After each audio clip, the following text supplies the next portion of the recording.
Hi friends, welcome to my channel. இன்றைக்கி இந்த வீடியோவில் எதை பற்றி பார்க்க போகிறோன்னு பார்த்தீங்கன்னா, டிக்டாக் கிளிப்பில் குந்தன் ஸ்டோன் ஒர்க் வச்சு எப்படி டிசைன் பண்ணலாம் அப்படின்றத பார்க்கலாம். டிக்டாக் கிளிப்பு 4 செட்டு எடுத்திருக்கேன். அடுத்ததாக B7000 க்ளூ எடுத்திருக்கேன். B7000 க்ளூவை இந்த டிக்டாக் கிளிப்பில் அப்ளை பண்ணிவிட்டு அதுக்கப்புறமா இந்த க்ளூ பெனில் குந்தன் ஸ்டோனை தொட்டோன்னா ஒட்டிக்கும். அதை நம்ம அப்ளை பண்ணியிருக்கக்கூடிய அந்த க்ளூவில் நமக்கு பிடிச்ச டிசைனில் ஈஸியாக வச்சிடலாம். நான் 4 டிசைனில் இந்த டிக்டாக் கிளிப்பு டிசைன் பண்ணியிருக்கேன். உங்களுக்கு எந்த கிளிப்பு பிடிச்சிருக்கு அப்படின்ட்டு கமெண்ட் பண்ணுங்கள். இதுக்கப்புறமா நம்ம சேனலில் சென்டர் கிளிப் எப்படி மேக் பண்ணுறது, டிக்டாக் கிளிப் எப்படி மேக் பண்ணுறது, சில்க் த்ரெட் பேங்கிள் எப்படி மேக் பண்ணுறது அப்படின்றதெல்லாம் பற்றி அப்லோட் பண்ண போகிறோம். இப்போ தான் ஃபஸ்ட் டைம் இந்த டிக்டாக் கிளிப்பை வச்சு இந்த மாதிரி குந்தன் ஸ்டோன் வச்சு ரெடி பண்ணுறத ட்ரை பண்ணுறேன். இந்த 4 செட்டுமே எனக்கு ரொம்ப பிடிச்சிருந்துச்சு.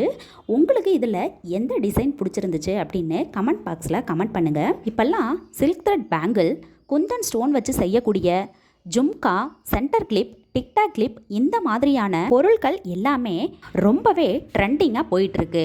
நம்மளும் ட்ரை பண்ணி தான் பார்ப்போமே. இந்த வீடியோ உங்களுக்கு பிடிச்சிருந்தா ஒரு லைக் கொடுத்துருங்க. பயனுள்ளதாக இருந்தால் உங்கள் ஃப்ரெண்ட்ஸ் அண்ட் ஃபேமிலிக்கும் ஷேர் பண்ணுங்கள்.